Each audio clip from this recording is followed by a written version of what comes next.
Alors j'ai reçu pas mal de messages cette nuit par rapport au troisième volet d'OSS 117 que j'ai découvert hier soir pour me demander un petit peu mon avis, mon retour. J'ai fait quelques messages vocaux à certaines d'entre vous.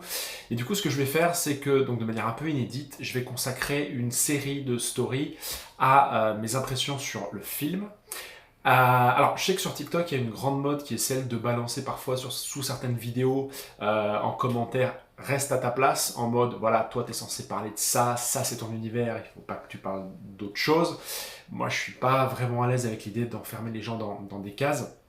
Et même si j'ai pas vraiment à me justifier, parce que voilà, si vous n'avez pas envie d'entendre mon avis sur OSS 117.3, vous avez juste à passer à d'autres stories. Faut savoir d'abord que je suis absolument fan des OSS 1 et 2. Je les ai vus, je pense, plus de 20 fois chacun. Je les ai décortiqués un peu dans tous les sens. C'est vraiment mes comédies cultes. Et je pense que ça l'est pour beaucoup de personnes, et sûrement pour beaucoup d'entre vous. Et puis je suis aussi à côté de ça passionné de cinéma, à tel point que j'ai passé il y a quelques années une certification complémentaire en cinéma audiovisuel. C'est quelque chose que je peux être d'ailleurs par exemple amené à enseigner, que j'ai déjà enseigné. Dès que je peux, je tourne dans des cours, dans des moyens métrages, je bouffe beaucoup de films, beaucoup de cinéma, de tous les cinémas, de toutes les époques. Et donc voilà, je suis pas un expert en cinéma, mais c'est quelque chose dont je pense pouvoir un peu parler. Donc du coup, si on se focus maintenant sur OSS 117, Alerte rouge en Afrique noire, bon déjà, de base, c'est pas un mauvais film. Voilà. Si vous avez envie de passer un bon moment au cinéma, si vous avez envie de rire, ça passe. C'est une bonne comédie française, enfin, il y a plein de comédies moins bonnes que celle-là, on va être très clair. Donc c'est franchement un assez bon film et une assez bonne comédie. Maintenant, une fois qu'on a dit ça, euh, c'est un mauvais OSS 117. Donc c'est vraiment, si vous y allez pour voir OSS 117, si vous aimez OSS 117, si vous adorez OSS 117, il y a de fortes chances que vous soyez déçus. Et en plus, je suis assez vite sorti du film, on va pas se mentir. Du coup, j'ai passé une bonne partie de la projection à essayer d'analyser pour comprendre ce qui marchait un petit peu moins bien. Alors, d'abord, il y a un problème de montage. Il y a vraiment un gros problème de rythme en fait dans le film. Bon, il y a plein de moments où j'avais envie de dire coupe. Voilà, il y a des plans comme ça qui s'étirent et qui durent une, deux, trois, 4 secondes de trop sans que ça apporte quelque effet comique que ce soit. Parfois, on va jouer sur le silence dans le montage pour apporter une gêne, mais une gêne sur voilà, qu'on va un petit peu accentuer pour en développer l'effet comique, sauf que là, c'est pas vraiment le cas. Il y a vraiment un problème de rythme dans le film, et je pense que sans forcément enlever de scène, voilà, on aurait pu enlever facilement 5 à 6 minutes pour que le film gagne en rythme et en efficacité. Euh, Ensuite, il y a un problème de réalisation. Enfin, on va pas se mentir, il y a un très gros problème de réalisation.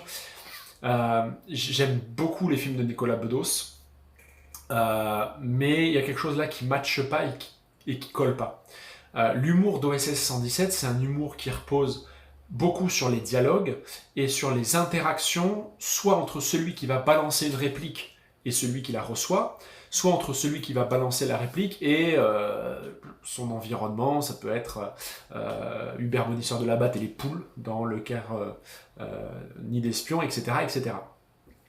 Et là, il y a, à mon sens, un problème de réalisation, c'est-à-dire que souvent, la caméra est trop loin de l'action, elle est trop loin des personnages. On a beaucoup de plans moyens, de plans demi-ensemble.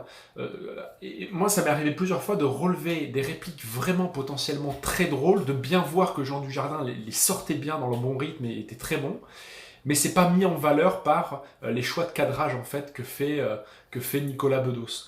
Il y a des moments où ça mériterait vraiment qu'on voit Jean Dujardin de plus près, qu'on voit les personnages auxquels il parle de plus près, et qu'on soit dans une réalisation un peu plus académique, champ contre champ, mais c'est ce que fait Michel Hazanavicius dans les volets 1 et 2, et pour ce type d'humour-là, en fait, c'est ce qui marche le mieux.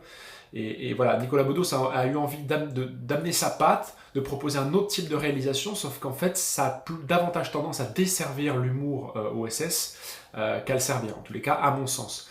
Donc voilà, pour moi, la caméra est trop loin. Souvent, elle est trop loin et euh, la caméra n'est pas assez souvent au service du scénario et du dialogue. Euh, c'est un petit peu dommage. Un autre gros problème de réalisation, qui est en fait un problème de photographie, je sais pas qui est le chef-op de cette OSS-là, mais ben voilà, du coup c'est la photographie. Euh, il me semble que Nicolas Bedos a pas compris ce qu'était l'ADN d'OSS 117. OSS 117, c'est du pastiche. C'est pas de la caricature de films de genre, de films d'espions des années 50, 60, 70.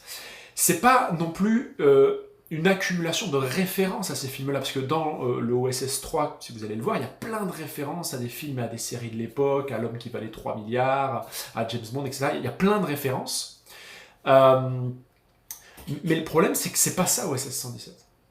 OSS 117, c'est du pastiche, c'est-à-dire qu'on va vraiment tourner le film dans le style de l'époque et même sans appuyer, sans caricaturer, sans faire plus que ce que faisaient les films de l'époque, simplement en comptant sur le fait que le décalage temporel entre les films de l'époque et aujourd'hui fait que ben, c'est déjà drôle en soi. Et là, ben, si vous regardez l'image, l'image c'est une image d'aujourd'hui en fait, c'est une image de 2021. Il n'y a pas de travail sur le grain de l'image, il n'y a pas de travail sur la colorimétrie, il n'y a pas de travail sur la photographie qui fait qu'on a l'impression d'être dans un film de la fin des années 70, début des années 80, comme c'était le cas avec le 1 et le 2. Le pire, c'est, voilà, il y a une scène de course-poursuite qui est assez décalée et en soi potentiellement assez drôle.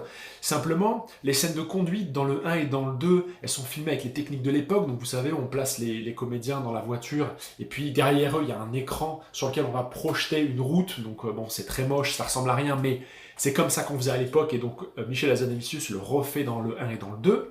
Là, la scène, elle est faite sur fond vert. Fin des années 70, début des années 80, il n'y a pas de fond vert, enfin... Voilà, on n'est pas dans le pastiche des films de l'époque, alors qu'il y avait un potentiel énorme là-dessus, à aller pasticher les films d'action de la fin des années 70, début des années 80, il y avait des séries aussi, il y avait plein de choses comme ça à faire, et ça marche pas. Et en fait, j'ai l'impression que Nicolas Bedos, il est un peu dans un entre-deux, c'est-à-dire que de temps en temps, il y a un côté OSS 117 très assumé, il y a des petits moments quand même dans lesquels il y a ce côté-là très assumé, aussi dans le jeu de Jean Dujardin, qui vraiment fait des caisses et est à fond dans son personnage. Et puis il y a des moments où on sent que c'est beaucoup moins assumé, on est moins dans le OSS, et du coup cet aller-retour permanent entre les deux fait qu'à titre personnel j'ai un peu moins accroché. Dernier truc qui m'a un peu posé souci, c'est au niveau du scénario. Alors le scénariste c'est le même que les 1 et 2, mais quand on est attentif au générique du début, on voit qu'en fait le scénario a été adapté par Nicolas Bedos et un de ses associés, donc c'est même pas vraiment seulement le scénario du scénariste des 1 et 2, enfin co-scénariste des 1 et 2.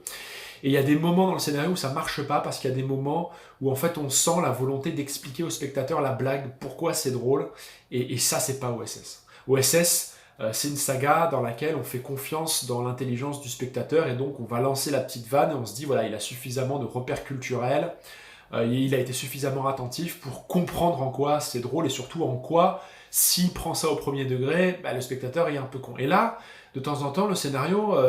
ouais, il dit un peu au spectateur pourquoi il faut qu'il rigole, qu'est-ce qui est con, qu'est-ce qui est moins. Il y a même tout un passage dans lequel, sans spoiler, Pierre Ninet va, de manière assez premier degré, décrire ce qu'est OSS 117, c'est-à-dire qu'il commente l'action, il commente ce qui se passe dans le film et dans les films précédents.